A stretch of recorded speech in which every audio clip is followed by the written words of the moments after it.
Good afternoon. We're Hermes Aero. We'll be conducting a preliminary design review for Project Corpus. My name is Jonathan Mikre. I'm design team lead. That's Kevin, Chris, Jonathan Stinson, Gration, and Joanna Moore, and Cobra Rondo, and RME Esteban. Today we'll be going over our statement of need. We cover our mission requirements, concept of operations, constraint analysis.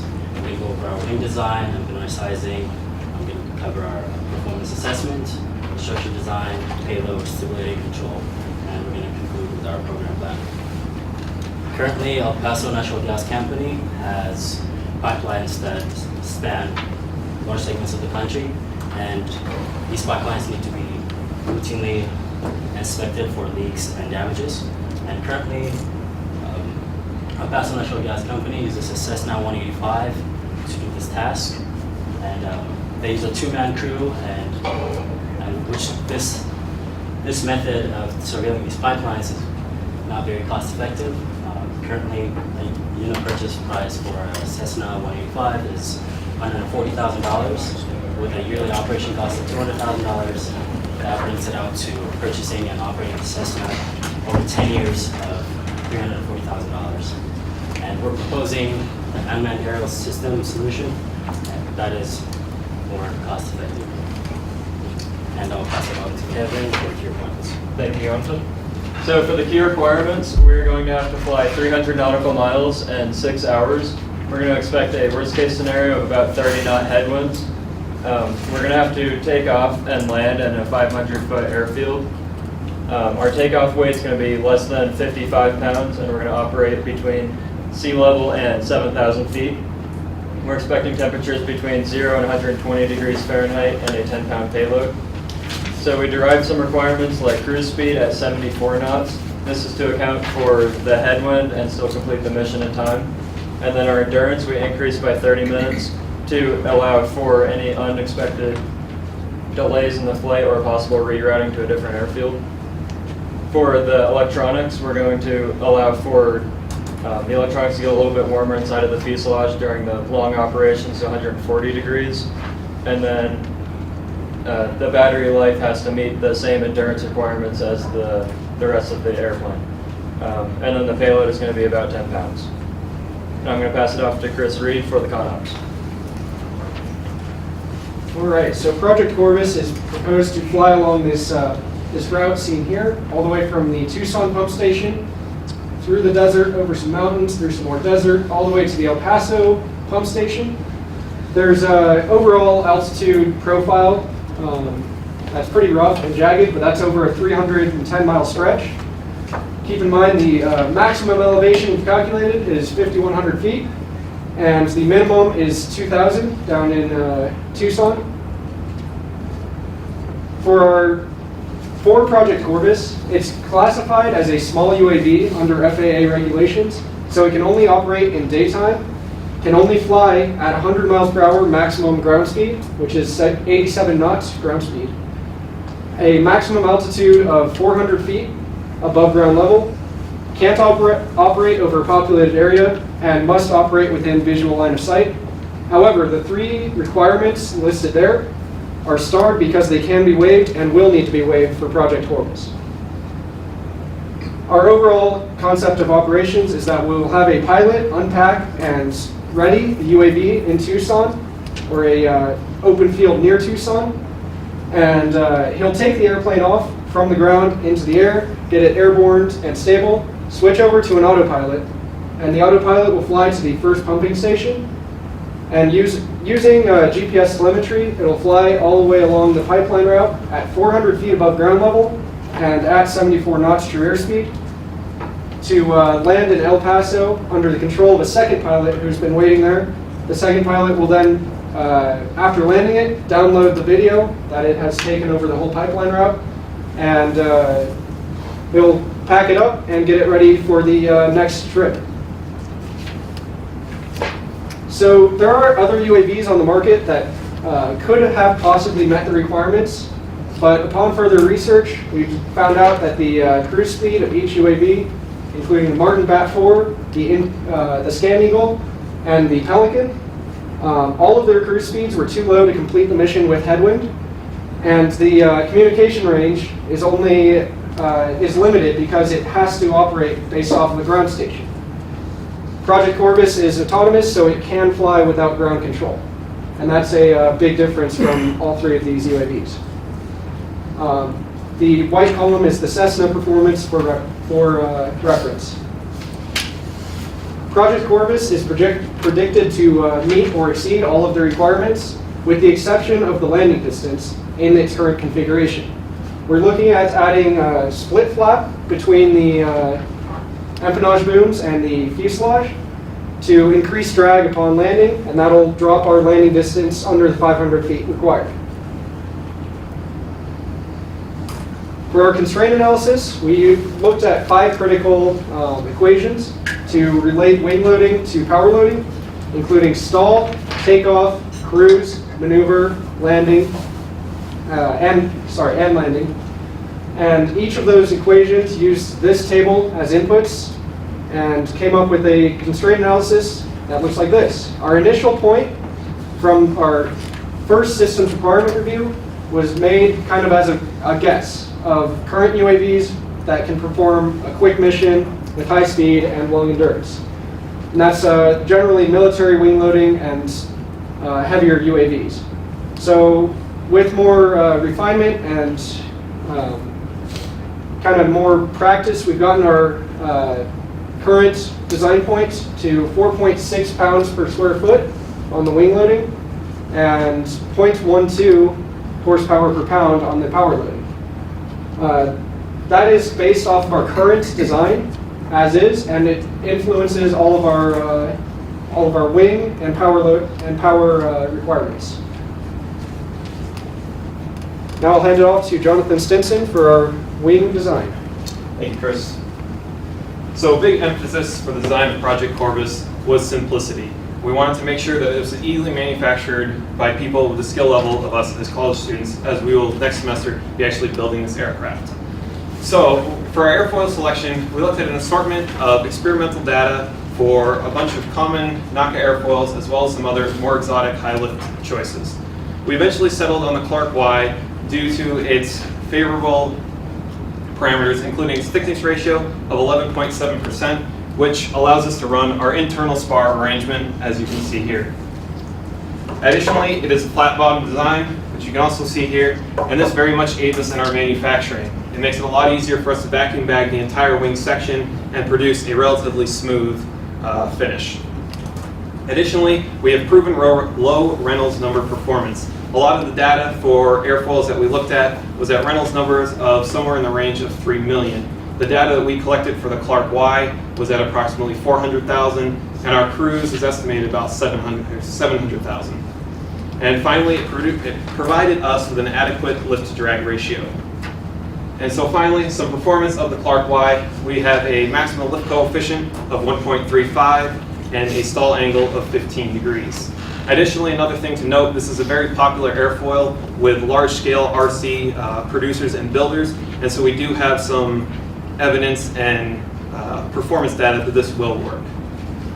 So on to our wing sizing. Using the data that we obtained from our constraint analysis and taking into account the simplicity that we were looking for in our design, we decided on a rectangular wing profile. We have a wingspan of 10 feet and a chord of 12 inches. This gives us an aspect ratio of 10 and our constraint analysis wing loading of 4.6 pounds. We also have no dihedral, and due to the rectangular shape, no leading edge sweep. So using the methods from Raymer's text, we established a 3D lift curve to see how our wing design would affect the 2D data from our airfoil. Using this method, we obtained our new CL max for the wing of 1.22, as well as our new stall angle at 16 degrees. Now for our aileron sizing, we looked towards historical data to establish the sizing that was required for Project Corpus. We are also limited by the size of our outboard wing sections, which are 30 inches each. To allow for adequate room for the structure on each ends of those outboard sections, we limited ourselves to a span on our ailerons of 24 inches.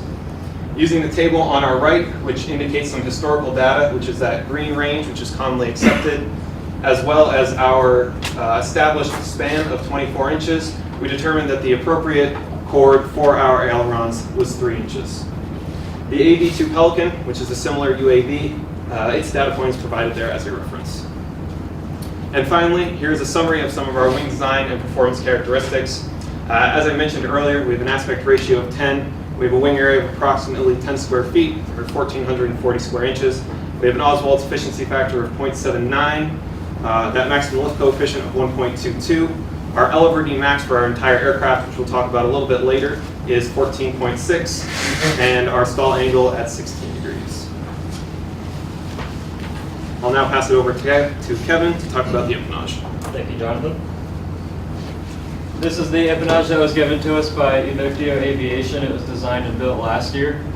These are some of the basic dimensions of what it is currently. It's using the NACA 0012 airfoil. To make sure that we can use this empennage in our design, we're going to compare the volume coefficients of both the horizontal tail and the vertical tail with historical data. So these are some of the values and numbers that we got from different equations that are going to be used in that. So the horizontal tail volume coefficient is at 0.73. To compare this with other airplanes, we compare that with the quarter chord sweep angle, which for our design is 0 degrees. That puts our point in the top left of the plot. The orange line is the trend line of the historical data. So ours is a little bit too high, but this is not necessarily a bad thing. It kind of just gives us more stability and more control with a little bit of loss for weight and increased drag. For the vertical tail, it's a little bit better. Our volume coefficient is at 0.08, with a Mach number is what we compare with on this one. We're flying pretty slow at Mach 0.07, so we're well within the range of the historical data. For the control surfaces, they're already made as well. The important ones, the deflection for both the rudder and elevator are about 35 degrees, so this should be good enough for our design. And I'm going to pass it off to Joanna and Cobra for performance. So the first thing we had to do to evaluate the performance of Project Corpus was do a drag buildup method. We used Raymer's method to estimate the skin friction coefficient, the interference factor, and to evaluate the parasite drag on each component. And that's what we did for the first few components up here. The only difference is for the landing gear. Raymer suggests using data from Roskin's text to compare to existing aircraft and experimental data, which is how we got the drag on the landing gear. Additionally, on top of the parasite drag, we have to add in an account for leakages and protuberances. Normally, Raymer suggests adding about 10% for most piston engines. However, because Project Corpus has several notable protuberances, including the camera sticking out of the nose cone, and also the back of the engine is sticking out into the airstream, we decided to add 20% to allow for both of those. And that brings us to a parasite drag coefficient of almost 0.03. We created a drag plot using equations given by Brandt to find the parasite-induced and total drag on the aircraft. You'll notice that our minimum drag speed is down here at about 43 knots, and we're planning to cruise at 74 knots, where parasite drag is notably higher. So we do need an engine that's capable of overcoming this drag. And I'm now going to hand it off to Cobra to talk about our propulsion system. So we have two proposed propulsion systems for Project Corpus. The one on the left is the DLE-85. We plan to use this for our prototype model for the proof of concept. The reason we picked this engine is because it was provided by Evictio Aviation, and we'd like to use it again. The reason that we don't want to use it for the production model is that we don't believe the fuel consumption is low enough for the range requirement that we have. So therefore, we're looking for an engine that had a better fuel consumption, and we found the DS70. Some of the trade-offs is that the DS70 is a little bit heavier, but it should have the fuel consumption that we need, and even though it has a lower horsepower, it should still be able to provide enough for us. So looking at a power available and power required plot for 4,000 feet, which is about our average altitude, you can see that even at the 74 knots cruise speed, that we still have enough P/S, which is the specific excess power. We have positive values for this at any of the altitudes that we'll be operating. And I'll hand it off to Joanna to talk about the range. So we used the brigade range equations to come up with the range and endurance of the aircraft. The top two pair of lines up here is using the fuel consumption given by the manufacturer of the DF70. However, we don't know if the engine we receive is going to be quite as perfect as what they tell us. So we also decided to test if we added 20% to the number that they gave us, would we still be able to meet the range and endurance requirements? And as you can see here, we're well above our required range. Again, using the brigade range equations, we came up with the endurance of the aircraft. And we'll be able to meet it both with the manufacturer's given fuel consumption and adding 20% to account for any variation. We went ahead and calculated the stall speed using the equations given by Grant. We tested it both in 1G flight and in a 2G turn, since that was one of our requirements.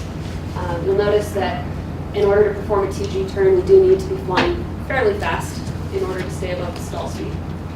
We went ahead and calculated the takeoff and landing ground rolls. This is not the full takeoff and landing over a 50-foot obstacle. It's just the ground roll after the wheels touch down or before it takes off, since our requirement is under 500 feet. And you can see that our takeoff is well below that. However, we do have an issue with our landing ground roll. It is significantly higher at all altitudes and on both a hot day and a standard day. So we had to come up with a few different things. We decided, based on Dr. Traub's recommendation, to add split flaps between the tail booms and the fuselage because it provides significant drag without a huge change in lift. And using an estimate given by Roscom, we came up with an estimated change in total drag that would allow us to get our landing ground roll distance below 500 feet on a hot day at about 4,000 feet. It's at 497, which is very close, but it will meet the requirements. And the El Paso pump station is at about 4,000 feet in altitude, so we should just make the 500-foot requirement there. And I'm now going to hand it off to Cobra and Garrett to discuss structural design. Thank you. So here we have a list of our fuselage components that we plan to make. As you can see, most of the materials that we'll be using is aluminum 6061 T6. Some of the other materials would be carbon fiber for our skin sections, a fiberglass resin mixture for our nose cone, and whatever the purchased nose gear is. So here's an image of the fuselage components and roughly where they would be placed. And so for the fuselage assembly itself, our design incorporates a single upper longeron and two lower longerons shown here. The reason for this is to be able to have a flat bottom to easily mount landing gear as well as payload components. We also have these slots right here in our front that will take in air that's let in from the vent on the nose cone and bring it through the rest of the fuselage to the engine. The fastening system for this system would be welding the bulkheads to both of the upper and lower longerons. For the wing integration, we plan to have two spar mounts that you can see here, one for the front, one for the back. The mounting points would be onto the top longeron here and then onto the bottom longeron. The purpose of this is to distribute the load that the wing loading would be to both the upper and lower longeron instead of just the upper longeron, as well as keeping these spars aligned through the fuselage. For the fasteners, we'll be using a mixture of rivets and screws. The rivets will be used for components that can be permanently attached to the fuselage. These components include the back skin, the wing spar mounts, and the landing gear. Screws will be used for components that will need to be removed from the system. These include the nose cone, which would be removed in order to access our payload systems, and the front carbon fiber skin to access the fuel tank and the battery system. I'll now hand it off to Garrett to talk about the fuselage load. So we performed structural analysis on our fuselage by applying load to our main structural members, which in this case are the longerons. So we applied a 6G load with point loads for the payload weight and for the engine weight, and then distributing the rest of the weight of the aircraft along the length of the fuselage. We supported the system by the wing spars, restricted in all degrees of freedom to simulate how the wings support the fuselage in flight. We estimated that 70% of the load will be carried by the upper longeron, and that 15% will be carried on each of the lower longerons. For the upper longeron analysis, we calculated a maximum moment of 1,860 inch-pounds, and using the bending stress equation shown here, we calculated a maximum stress of 28.3 KSI for the cross-section design of the longeron. We compared that value to the yield stress for 6061 T6 aluminum and calculated a margin of safety of 0.27, which indicates that this structural member can handle the full 6G loading. We performed the same analysis for the lower longerons. We've got a maximum moment of 398 inch-pounds, and using this cross-sectional area, we calculated a maximum stress of 29.4 KSI. Again, we compared that to the same yield stress. We calculated a margin of safety of 0.22, indicating that this member is also fine for full loading. Here's an overview of our wing design. We have carbon fiber spars throughout the structure. We have plywood ribs, foam core, and carbon fiber skin over the wing. To meet our requirement of being able to fit within an 8-foot truck bed, we need to take down the wing. So the outboard 30 inches on the left and right wings will be separable. We'll have spar connectors that run inside the main spars, and they will be pinned on the inboard section using 2 screws. Here's the disassembled airframe. This is how it would be packed in a container for shipment. It fits within a 60 inch by 65 by 35 inch container, which should easily fit within a standard truck bed. We also performed structural analysis on the wing. We used strength approximation to estimate the lift distribution along the span. And from that, we've reached a maximum moment of 6,300 inch-pounds at the root of the wing. We performed a similar bending analysis as we did on the longerons and got a maximum stress of 154 KSI, which happened on the forward spar. And we calculated a margin of safety using the yield stress given by CS EduPack for unidirectional carbon fiber. And we got a margin of safety of 0.84, which indicates that our wings can handle maximum 6G loading.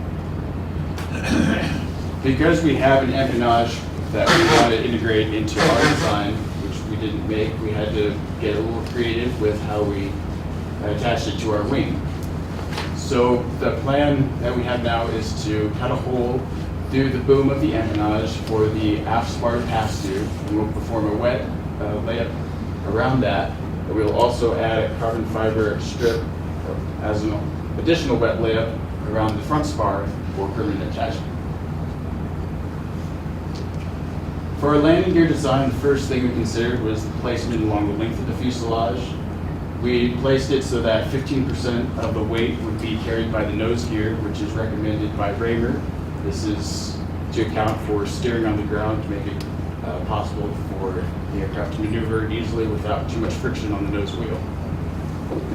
We also considered horizontal tail authority during rotation to ensure that we would be able to overcome the moment due to the CG distance from the main gear point of contact.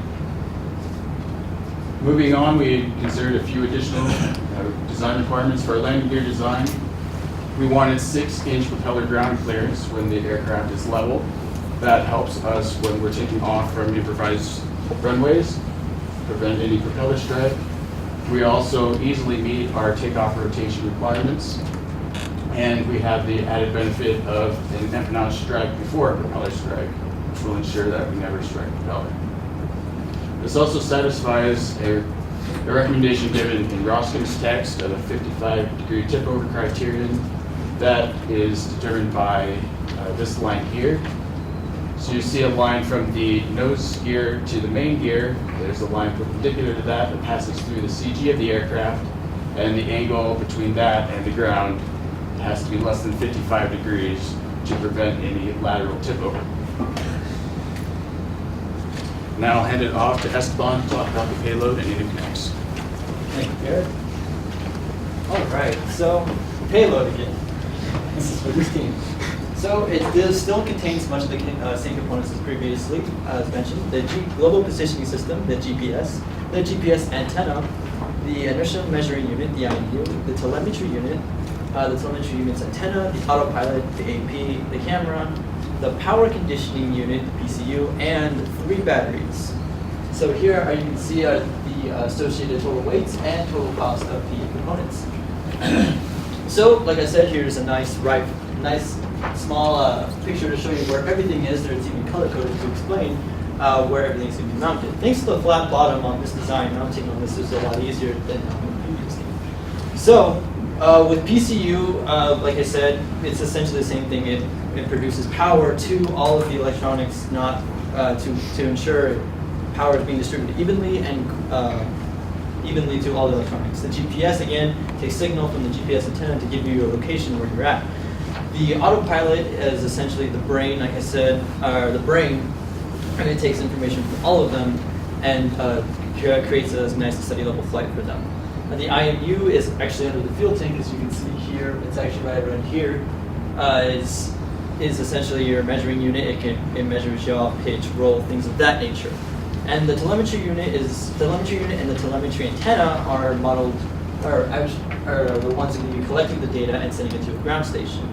And the difference is they have 3 batteries here. They are marked in blue, and we'll talk about those more later. And we have the same camera here, and the U bracket for the attachment point. So again, we're going to go into specifics of the payload. So the GPS is very sensitive to noise. So noise being what? Line noise, natural fluctuations of the signal, and shot noise.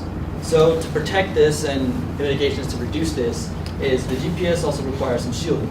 So it can be it can be blocked by a metal barrier or completely encased in a metal barrier, or worst case scenario, a relocation.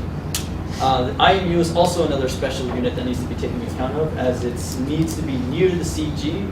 However, in practice, this is almost never done. So to ensure adequate measurements and calculations, a calibration must be done before flight to ensure that the IMU is working properly. So it is also very sensitive to vibration. So thankfully, to mitigate this, there are screws that come with the IMU that can make this a lot easier.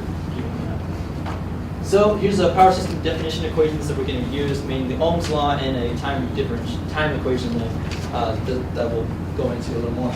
So these guys have 3 batteries given that are right around here, all given amp hour ratings. So let's just say a quick example: you're given a 5 amp hour battery, and the module takes 0.8 watts, and it's a 6-volt rating. So you find the current, which is in amps right here, and then you do the same equation, and this gives you the amount of time it would take for that battery to be completely discharged for that one module. So if we follow the same kind of idea here for their payload, their power output is 28.25 watts. And their max amperage is 2.2 amps. So to accommodate this, I actually use 3 different batteries. The reason this is to ensure the lightest and lightest weight and larger amp hour ratings. So these will be aligned in parallel as to accommodate the amp hour ratings, and following the same equation, we have a time difference of 6.92 hours. So this is essentially perfect. There's perfect efficiency and stuff like that. So this is a very conservative estimate of what actually happens. As we know, this is not going to be flying in static, nice and easy conditions. It's going to be at 140 degrees. So there's our efficiency decreasing due to the heat, and so this actually number reaches about 6.6 technically. So again, we have a wiring diagram here. They have 3 batteries here, the pins, the PCU, and all of the electronics associated with it, along with the pin types that will be used to connect all of them. So again, I used copper material as is the most abundant, it's the cheap, and it gets the job done. The insulation is again another thermoplastic that is actually used in high molecular. The type is the high molecular weight polyethylene, and it's rated about 75 degrees C or 167 degrees Fahrenheit. So it does meet our temperature requirements of what the payload should be experiencing. The wire gauge, we're going to be using the American wire gauge here. 30 for all the payload components. This is essentially from the PCU to all of the electronics minus the battery. This is the type of wire that will be used. As for the batteries, it actually comes with a 12 gauge wire that is supplied by the PCU supplier. And again, we will be using a 20% slack for each of these to ensure that you can actually disconnect and reconnect the wires. So here is interconnect. So basically these are the connections that you're going to be making to each module. So there's going to be 7 2-pin connectors, 7 3-pin connectors, 1 8-pin, 1 10-pin, and 1 20-pin. Notice that in each of the modules, not all the pins will be used, meaning not all of them will have 20 wires running through them. And to assist with manufacturing, color-coded wires and connectors are going to be used because a big issue that happens with manufacturing interconnects is that connectors get connected to wrong places all the time. So to make sure that this doesn't happen, there are only certain modules that will take certain pin connectors. Take like the IMU, for example. It would only take a 10-pin connector. You can't put the 20-pin, the 8-pin, the 2-pin, or the 3-pin, as it is also a different pitch type. So they're all, and since most of them are going to be sending power around and receiving transmitting signals, not a lot of the pins are actually going to be used. And here's a rendered drawing of what their assembly looks like with all the wires, payload, and components all attached. So now I'll hand it off to Chris. Chris, to talk about unit cost and risk assessment. All right, so here's our component overview for Project Corpus. We have the payload that Esteban just talked about up in the nose. Our fuel is centered near the back of the fuselage, also near the center of gravity. The engine is behind that, and the fuselage with the landing gear kind of encases the whole fuel and payload system, with wings coming off of the fuselage and the empennage coming out of the wings. We broke down each of those components to find their center of gravity and their weight, and kind of going from bottom to top, we have our 2.2 inches for the payload center of gravity, 19.25 for the fuselage, 24 for the fuel, 29.88 for the wing, 39.75 for the engine, and 54.94 for the empennage. All of those together with their weights combined get to the center of gravity, which is 26.5 inches back from the front bulkhead of the fuselage. Using that CG number, combined with the aerodynamic center, which we calculated using this equation, we can get the static margin, which is the static longitudinal stability of our aircraft. Right now, it's at 0.27 with a full fuel tank, and 0.23 with a 1 pound reserve of fuel left in the fuel tank. So it's fairly above the recommended values for static margin, which is 0.25, but it drops within that recommended value as we burn fuel. For our longitudinal stability derivative, which is CM alpha, we plotted that with a bunch of equations from Yucat's text, and it gave us a slope that is negative 1.45 radians, or per radian, sorry, and that is desirable for a stable aircraft. That means for any change in pitch, the moment generated by the stability derivative will try and counter that and put it back to level. For our aircraft, the CM0 for 0 degrees angle of attack is slightly positive, which is desirable because we get to trim with no control surface alterations at a positive angle of attack. For our roll and yaw stability derivatives, we have a CL beta here and a CN beta here for roll and yaw respectively. Both are stable because this roll derivative is a negative slope and the yaw derivative is a positive slope. Each of those, once again, are found using numerous equations from Yucat's text, but it breaks down to the dihedral of the wing position, wing sweep, and the vertical tail for the roll. Now for our simple wing, which is the rectangle with no dihedral, all of the dihedral and wing sweep factors are 0, but the wing position is negative and the vertical tail is negative for the roll. So that gives us our positive slope. The CM beta, once again, comes all from vertical tail because we have no wing contribution or horizontal tail contribution from dihedral, and that gives us a positive slope. For our cost approximation, we used an equation from Gunlock's text, and that's from a 2003 equation based on kind of general aircraft pricing from that era, and we had to use a cost escalation factor using the Consumer Price Index from the Bureau of Labor Statistics to equate that $1,500 per pound to modern cost per pound. Now the cost escalation factor broke down to be 1.3256, which combined with our empty weight and our cost from payload ends up being about $91,000 per Corpus. For a 100 unit production run, which is kind of our expected purchase for Project Corpus, we're looking at $9.6 million, and that comes from a 5% markup for spare parts. You're going to need extra engines, extra wing attachments, everything of that nature. So the 5% markup covers those parts. For our yearly cost approximation, we're looking at the pilot wage, observer wage, and maintenance reserve, along with the fuel burnt, which is a meager $1 per hour. All of those combined break down to be about $3,200 per year. And kind of the most surprising part is UAV pilots actually charge more than a standard pilot to fly their UAV. And luckily for us, we only need that pilot to fly for takeoff and landing, so it's not nearly as expensive as it could be. For our cost approximation of our prototype, we broke it down into the fuselage and wing, which we are assembling ourselves, and the empennage and propulsion, which are already purchased. And it totals out to be about $4,000. We're expecting about $1,370 of that to be already done. So our realistic purchase price for next semester, also minus the carbon fiber, as that is provided from AXFAB, is under the $1,500. That is our maximum budget. For our total cost approximation, which is our main argument for why El Paso Gas Company needs Project Corpus, the current method, which is the Cessna 185, will cost $340,000 over a 10-year cycle for that section of pipeline alone.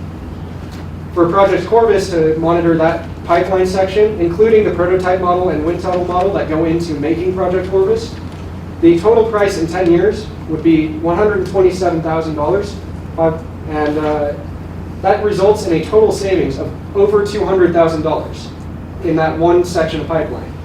Now for that 100 unit purchase, if you had to survey the entire pipeline network everywhere around the nation, you're saving millions of dollars over the Cessna. For a risk assessment, this is a pretty important part of our project. We've looked at various things that could go wrong and have decided on 5 main high-risk risks, essentially.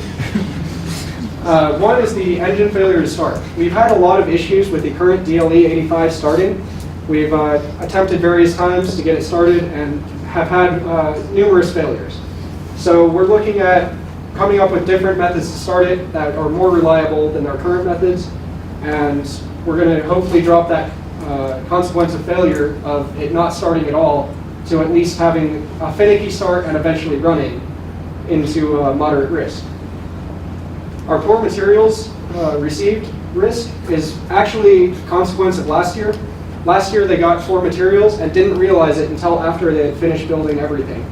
So to counteract that, we're going to receive our materials and immediately test it before we build anything. So we want to get the aluminum, hardness test it, and make sure it is the 6061 T6 that we actually need.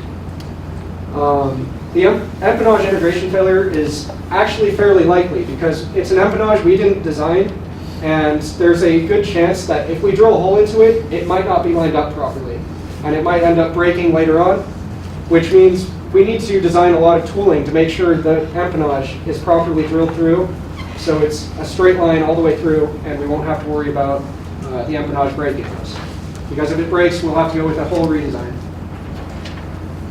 For the prototype being over budget, we've gone as far as we can with everything from reusing the empennage to reusing the engine to keep that price down as low as possible. And we're still looking at getting close to that top budget that we can afford to do. But we are prepared to make sacrifices in certain areas to reduce that prototype cost down below that $1,500 maximum. For the in-flight control surface failure, a lot of those control surfaces are very finicky, so we're going to test them on the ground to their maximums to prevent them from possibly breaking mid-flight. So we have a full pre-flight checklist that we're going to follow before taking off to make sure our control surfaces all work before actually getting in the air. Now I'll hand it off to Jonathan for our program plan. Thank you.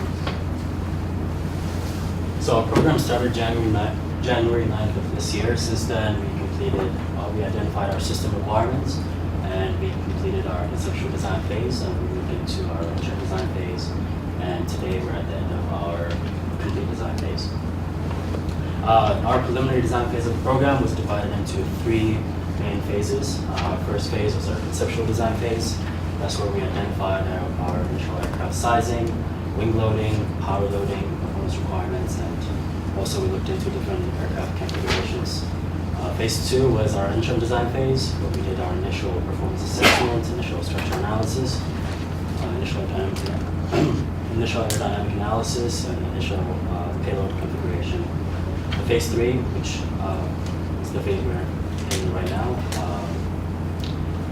which is the complete design phase. We refined our performance assessment, we refined our aerodynamic assessment, and we did our preliminary structure analysis, and we compiled a technical data package for aircraft, and we also came up with a wind tunnel, flight and structural verification plans. We estimated at the beginning of this program, we estimated our budget to be $128,000 for a team of 6 people, but we had to adjust this budget to add another engineer for payload integration. That brought our budget up to $150,000, and we used those for our labor rates for per each category. That is industry standard that we found. As you can see, most of the budget goes into engineering due to the nature of building and designing a prototype. Here you can see the budget breakdown per category, and also the remaining budget we have. The remaining budget is going to be used for the next phase of the program. This is our budget tracking. We have a budget of $5,650 for a period of 26 weeks. As you can see, we have been over budget since the beginning of the program. This is due to not adding a buffer for unforeseen occurrences, and also we had to verify an existing fuselage in order to save time on development, which we verified it was not does not meet our requirements.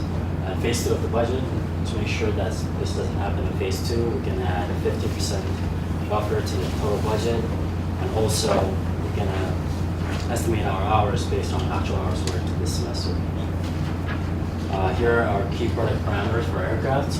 Our aircraft is going to be 10 feet wide, 5.4 feet in length, 2.9 feet in height, and it's going to weigh, takeoff weight is going to be 45.9 pounds. Our empty weight is going to be 35.9 pounds.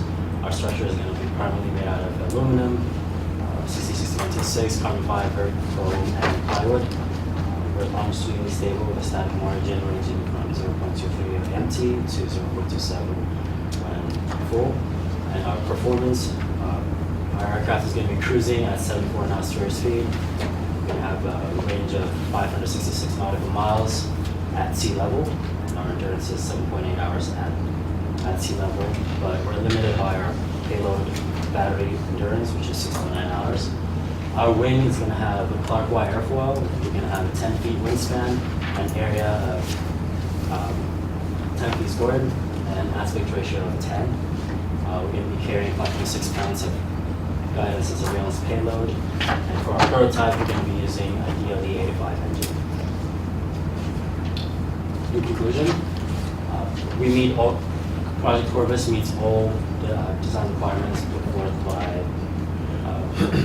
a Paso Natural Gas company, with the exception of our landing distance, which is exceeded by a small amount.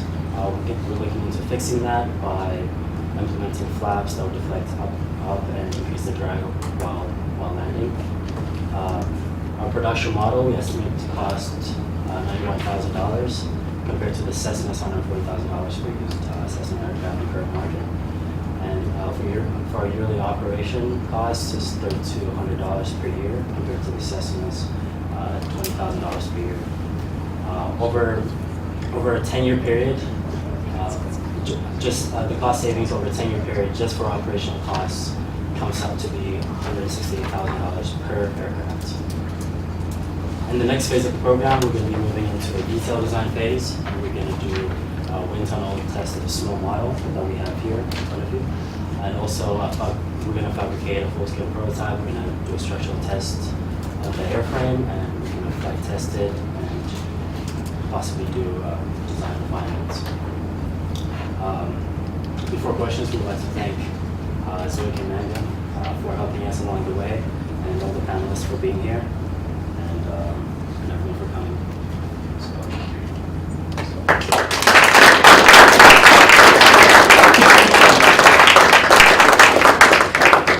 Okay, we're going to switch up the order of questions. We're going to start with Garrison and run back this way, and then we'll come down towards that end, all right?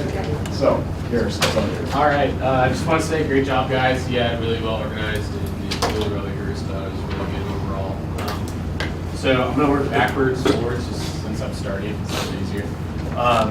For your budget for next semester, I also, besides just looking at what you did this semester, I recommend looking at what previous detail teams did, because that's probably more applicable. You're going to have way more hours of detail. I'm just going to let you know that. So I'm just going to give you a heads up.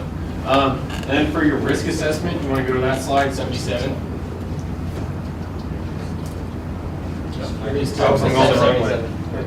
Just type it in and hit enter. So this is cool. We use this all the time in industry.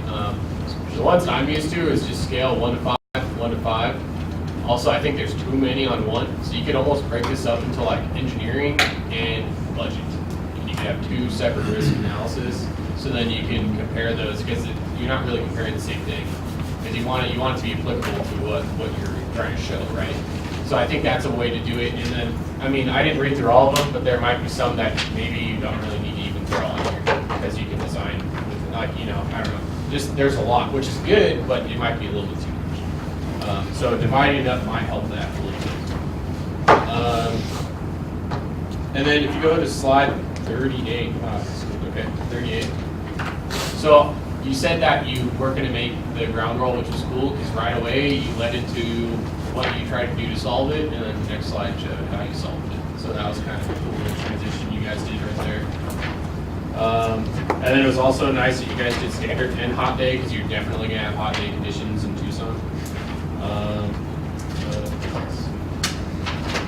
And then so from what I gathered, you're just, I didn't realize it at first, so you're just going to straight up use an Empanada that's already been built. Okay, so I didn't realize it at first. I was kind of confused why you're doing that.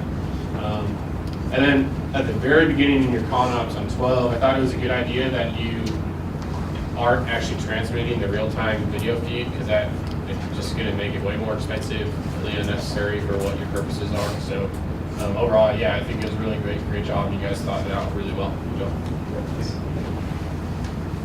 Back to the back. I had a couple things. Go for it. So good job, guys. I'm going to keep mine pretty short, but just a general comment. I thought the flow of your presentation was great up until the very end when you had the stability and control and the risk assessment data right next to each other. So just a small thing. One thing I told the last team that I kind of want to emphasize is there have been, I don't know, where did you guys get your value for the strength of the unidirectional carbon fiber? It's from CES EduPack. That's something we use in our material Yeah, science so courses. that value has been, the values for carbon fiber on CS EduPack are, some of them are for single fibers. So you need to make sure that you're using the values for the correct laminate you're going to be using, and just sometimes you're going to have to do it for a composite. They have it for some different composite sandwiches they use. So I'm not sure if the value is, what the exact value is, but when I see that you have 84% margin, from what I remember, at 6G, for the 6G maneuver, is that correct? Yes. So that kind of raises a couple of red flags for me. And just make sure you verify that you're using the correct value for the strength of carbon fiber. Dr. Lang is a great person to ask to make sure. I did source with him, and he recommended that I use CS EduPack. I also selected the closest material I could find. It was a unidirectional epoxy matrix carbon fiber, so it wasn't just the fibers. Okay, perfect. Kind of backing up those numbers, we did build a model wing section to test our loading, and we loaded this to 1,300 pounds on the bottom, and it broke the stand holding it before it deflected. So Okay. we're pretty confident in our numbers. Okay, yeah. That's all okay, well, that's good. I just wanted to make sure that was cleared up, just in case. I was gonna say you should run those specific numbers by him, just to make sure, but I mean, I think you kind of just proved your point, so good job. Disregard. For the other group to do a debrief for y'all. Okay. I would rather defer to the guests. All right, great. Okay, Doug? Page 43, we talk about welding your structure together. Usually you have knockdowns that you need to take into account for that. So I know you're going to do some structural testing, but with your analysis, you need to account for welding effects because it will reduce the material properties in those areas. So an alternative is maybe just use fasteners and some bracketry, and then you have to deal with that. So one comment on that is we're using 6061 T6, and after welding, you can heat treat it to regain the T6 grade. And And if we you do are- have an oven to reach the 980 degrees Fahrenheit. So to you get are, that back. if you're reheat treating it, that's a big step in correcting that. Okay. But you still get some grain. There is some still knockdown factors, but Yeah. if you reheat treat, you gain most of that back, so that's Yeah. good. I didn't hear anything about a fuel tank, except that you had one. Is it just not designed yet, or? Now, we haven't gone into nearly as extensive detail as the other team has for designing it. We designed it to hold the 10 pounds, and the fit of the fuel tank does go around our wing spars and everything internally. But we haven't gone into detail on sloshing or anything like that. Okay. I know she's using batteries to run all your electronics. No, not using maybe a generator coming off the engine. Why did you do that route? Our main reason for not using the generator is it's another moving part and another wire that has to run all the way from the front to the back of the fuselage. And if we did go with the generator and the generator failed mid-flight, we'd only have about 30 minutes to get the aircraft to the ground. And if it's over that autonomous region, we wouldn't have any control saying, hey, land now. So it's a little bit of a risk assessment that we did early on to decide we didn't want another moving part or more risk. Okay. That's great. You might want to put that in your slide. That's good. On your risk chart, you had the engine start was a big problem, but then you also have engine stall. So I'm assuming it's the engine start, a restart in flight. Is that what So the engine start is on the ground getting it started, because if we can't get it started on the ground, it's not going to take off at all. Right. The engine stall is if it stalls mid-flight. We think that's a lower risk because we think we'll be able to control it to the ground at least and not wreck everything. Okay, you don't have a way to restart the engine. No, we do not have an electric starter currently. So it's, I got you. And then on your composite material numbers, hot, wet conditions, although not that common around here, but that does knock down your factors. You might want to consider that in your testing and calculations. The composites don't like moisture and hot conditions at the same time. So just keep that in mind. Good job. Thank you. I'd also say it was a good job. Can I look at slide 68? I'm looking at the camera and I'm worried about field of view from the nose gear. What's the camera looking? What's its field of view? If it's pointing down, we're going to see the nose gear. That camera, that cylinder you see is the volume the camera's going to be in. Okay. The camera is going to be pointed slightly forward. It still has that gimbal on it that allows it to Okay, rotate. but it's not pointing straight down? No, it's not pointing No, it's straight not. down. Okay. Yeah, because you may want to make that clearer in the next go around, because it looks like I've got a field of view problem with that. So speaking of cameras, this is probably out of scope and stuff, but as you're looking at the pipeline, is there some special thing that you can look for? Leaks. So you're looking for leaks. Is an optical camera the right answer? Actually, we have infrared on this camera, so it is actively scanning for a gas leak, which will discolor the infrared signal, or the Okay, infrared so signal. you're not necessarily using an optical camera, you're using an infrared camera. Yes, it's optical and infrared, so we'll get Okay. both feeds. All right, so that's good. Which kind of mitigates my next comment, which is when you're doing costs, the operating costs, the current operating cost is the guy sitting in the airplane is part of that, and they're just kind of looking at it and you're done. This, you got to bring it back, and now you have to have the cost of an analyst look at the video. And I don't know if that analyst cost was part of your operating costs. Yes, so part of the cost of flying the Cessna is you do have a second observer. Because the pilot's focused on flying, the observer's focused on the pipeline. Yeah. For the UAV, we have 2 pilots, each hired for 2 hours, and then an observer that watches the video at higher speed, so let's say 2 or 3 times speed, and watches the entire video in 2 hours versus the 6 hours that it would take if he was in the air. Okay, so you've got that built in? Yes. Okay, good. You need to say that, because that wasn't clear that was in there. Okay. Scott, Sir? while you're on this slide, you got 30% of your weight on the nose gear, not 15. You got a grid there, and I can just measure. You got 70% of the weight on the mains, 30 on the nose. Is that the nose gear attachment or the nose gear itself? So all the weight.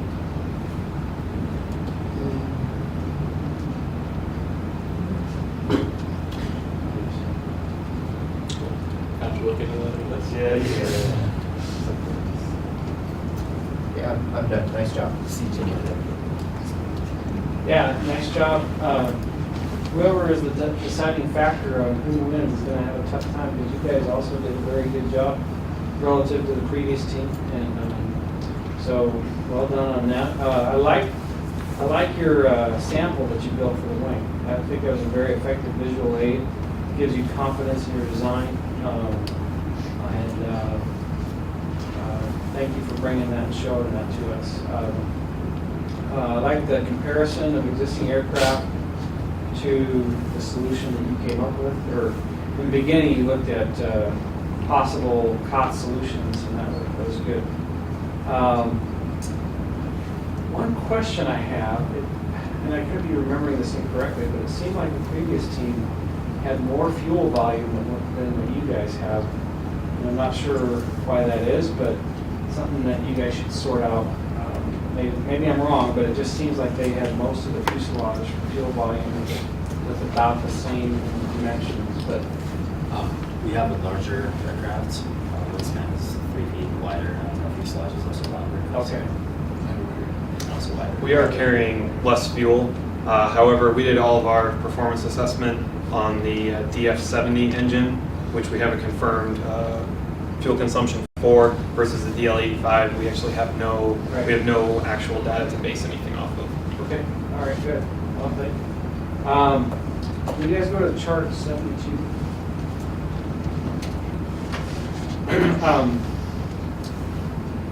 The Gundlach method, does that apply to vehicles of this size, or is it for larger aircraft? There were 2 other equations that gave numbers of 155,000 and 420,000. But those numbers were based off of weights of payloads and didn't include the fuel ratio of the aircraft. This equation accurately represents the cost of the aircraft because it's looking at the cost of the frame of the aircraft along with the actual cost of the payload. So this is the most accurate representation we could get based on empirical mathematical data. But the other two equations did not match what would actually be expected for one Corpus. Go two more charts, 74.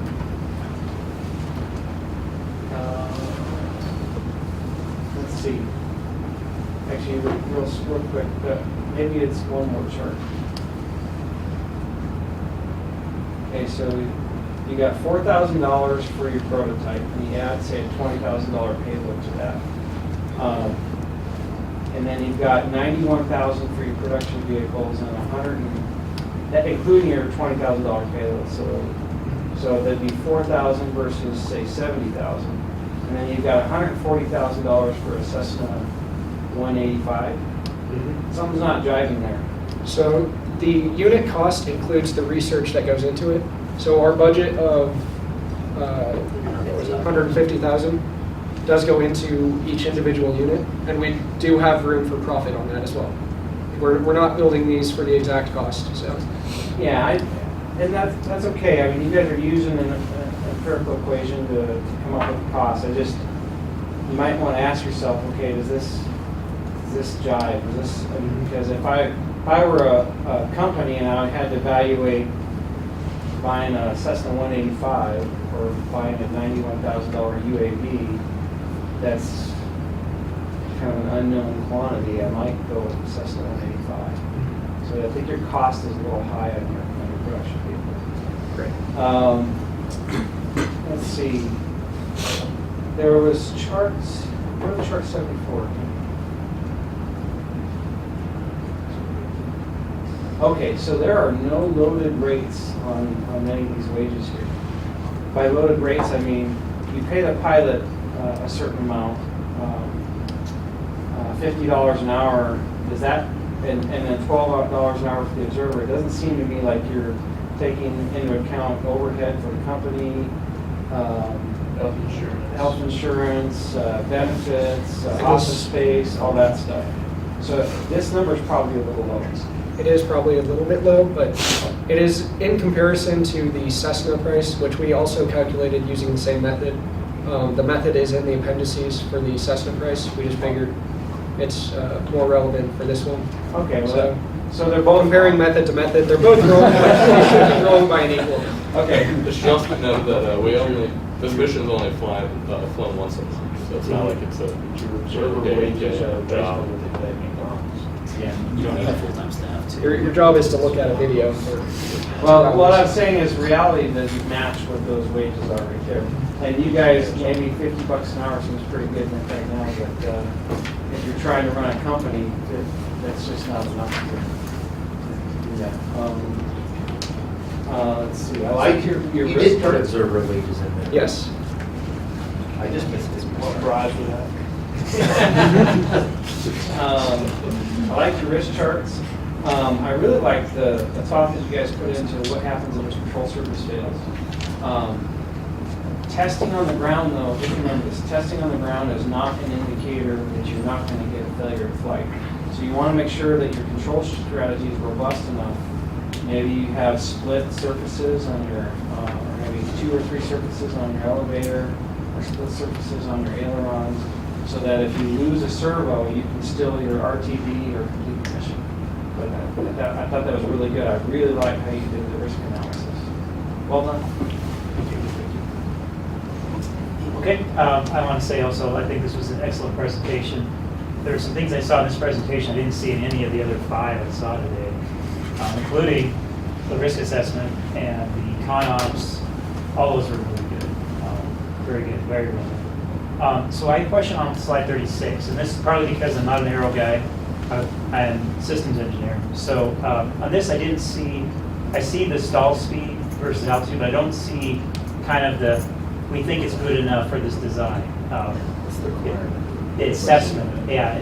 Are you going to be able to accomplish? I don't think I explained this well enough. Yeah. The purpose of getting the stall speed in the 1G turn was to figure out our takeoff and landing distances, because our takeoff and landing speeds, we used 1.3 times the stall speed. And then in the equations that we used for the takeoff and landing ground roll, we used 70% of the takeoff and landing speeds and that was where we figured out the drag and the lift on the aircraft at that time, so we could figure out what the friction was between the wheels and the normal force. So that was the purpose of this, and I should have stated that. So just an input to the final. Yeah. Okay, great. Also, I just had a curiosity question on the IMU. Was there a specific requirement? Did you choose a specific IMU, or is it kind of notional at this point? It is the V, it's by VectorNav, it's the VN100 RC IMU. So do you know if it's going to be enough for your application, or is it just because it's industry standard? It should be enough. I mean, it's only going through a kind of just up and down, left and right. And it's not, and it does come with a magnetometer, but we don't really need it. But based on the flight conditions, that was basically the best choice. It was for a production model anyways. Only one or two more questions. So on the brackets on slide 44, I just was curious, it just looks like something right for structural analysis. Was the structural analysis already done on that? Or that? So we haven't done too much of a like ANSYS model or anything like that. We were mostly just seeing if more like alignment issues and spreading the force, but we haven't actually done the hand calculations of how much exact force is being distributed. We'll be doing that later on. Okay. Have better data. Okay. Let's see, last but not least. Connectors. So is there are these connectors that can be connected upside down? Or They only go in one way. they're only going in one way? Okay, great. Thank you. Great. All right, yeah, I want to reiterate, good job, great presentation. I think is the way that the data charts are presented, it's very consistently formatted and had, the information required to understand what you guys were trying to get across. The only thing I would add is, whatever point you were specifically trying to make, just write it on the chart, so that, someone doesn't have to be an expert in the audience to read, what that plot's telling you. We call them bark boxes at Raytheon, where you just put a banner on the bottom and you say, because stall speed meets this, minimum, we're good. And then that way, you don't have to have a presenter. This presentation can go travel around and someone can understand what was assessed and why that slide is there. Let's see, slide 68, talking about your mass weight balance. Have you considered utilizing mass growth analysis or allocation to make sure that you leave yourself margin or room as you go into the detailed design phase to still meet your requirements? No, we have not, so Okay. we could definitely look into that. But Yeah, you might want to look into the KIAA, MGA criteria there. I agree that the risk chart, you guys thought of a lot of stuff, and that's really good. I think some of those are very easily mitigated, and you should have taken credit for that. You could have had some bullets that said that we identified these risks, however, we've got an inspection in the assembly, or we're going to utilize a different fastening method, or we're going to mitigate these. So you could have taken a large chunk of those and said, we identified these, but they're mitigated, and then we've got 5 key risks that are driving, the risk of the design phase moving forward. But I think that the thought process going into it is really good and definitely a unique item, seen in the presentation versus the others I've seen today. And so the last question is, was the camera just defined for the team? Because it seemed like it's a very expensive part of your payload, and camera technology now seems like it's pretty affordable. It should be able to maybe just fly lower and use a cheaper camera. So it was actually based off last year's team. They had it. They told me they should probably use this camera as it didn't meet the requirements versus me having to search around or all around to find a camera that would meet requirements. So it was just kind of like I just took it from the last team and said, and they met our requirements for optical for the gimbal it needs and the zoom in and our indicator. Okay, So part of that cost is the gimbal?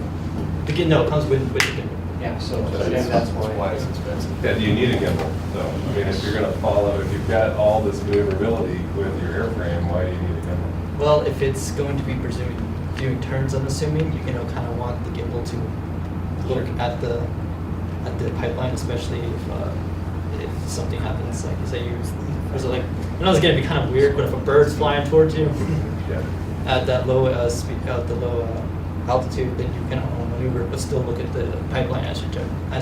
Sure. I mean, there are technologies for electronic image stabilization if you're, within a certain sway. But, it just seemed like a really, I would have expected the GPS module receiver to be the most expensive thing on the whole airplane. So I was surprised that the camera was so expensive. So that's very good. But yeah, great job. You guys should be proud of yourselves. Do we have more questions from our resident investors? Oh, we feeling it. Okay, before my battery dies, let me check my list. Yeah, you're going to need a bigger than standard pickup truck. That's it. Who cares? I need to, first of all, let me start by echoing what everybody else has said. Really, overall, good job. One of the better ones I've seen today. I too am focused on that risk assessment chart. A lot of teams try to downplay what they didn't get right, and what I've witnessed today is your team not upplaying what you did right. Highlight the fact that you made your marks, right? I love that the banner assessment that our previous reviewer mentioned. I couldn't read any of those numbers in your risk assessment. You had little bubbles numbering what each one went with where. I'm as far back as you can get. Maybe it's because I'm old, but make them bigger, right? Go present in the room and sit in the back before you give a presentation, right? See what it looks like from there. Talk to the people in computer and software engineering to develop an optical recognition algorithm that you can just take that hard drive from the plane and put it on a computer. You don't have to pay anybody. Your pilot just plugs it in, and build that into your design cost. I mean, because that's simple. You're just looking at colors. You're asking the computer to look for a certain color, right? Now let's talk about aerodynamics. Was it Mr. Brown or Mr. Stinson who was talking about the wing and airfoil choice? That was All right, can we see your slides?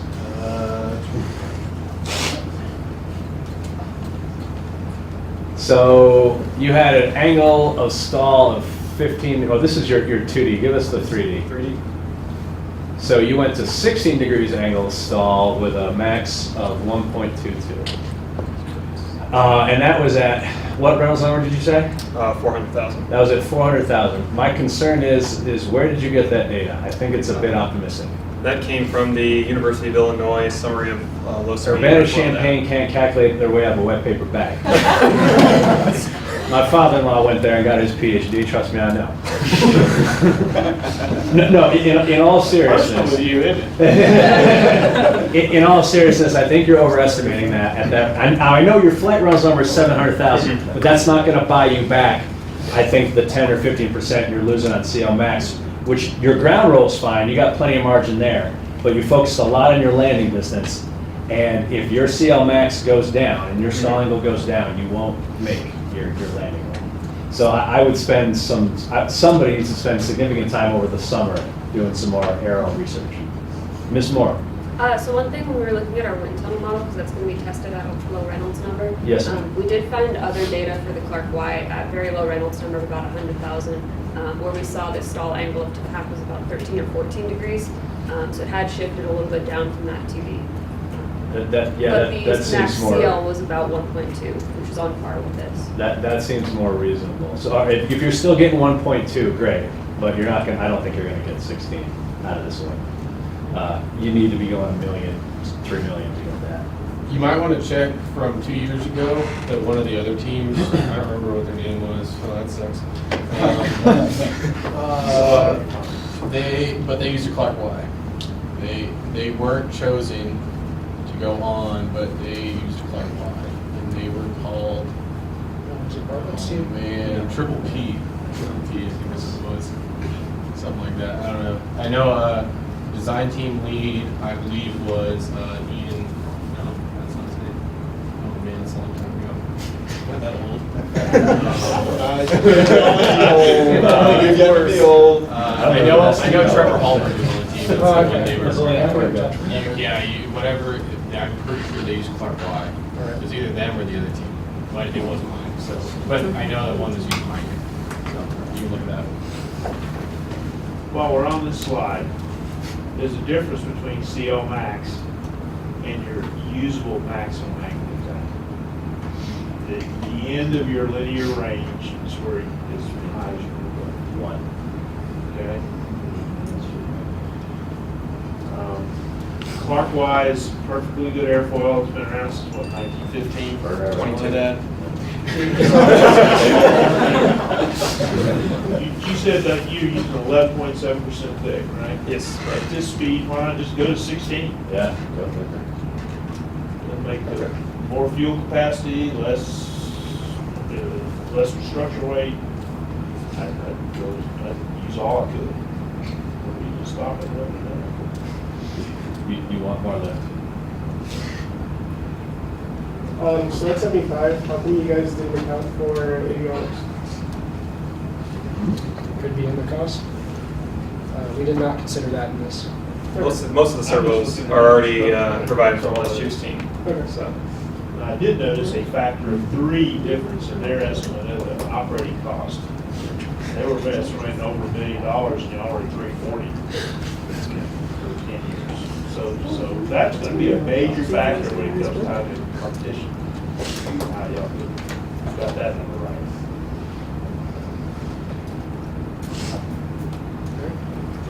Crashwick, do you have anything? Now I understand all of your questions in flight mechanics and performance on stability derivatives.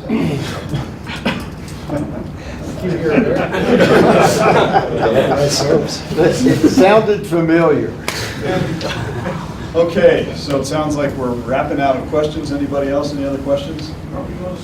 Yes, we are. So I want to thank both teams for presenting today. I know you guys, everybody here has been working really, really hard. I do want to thank you and acknowledge the efforts. So good job. Excellent job.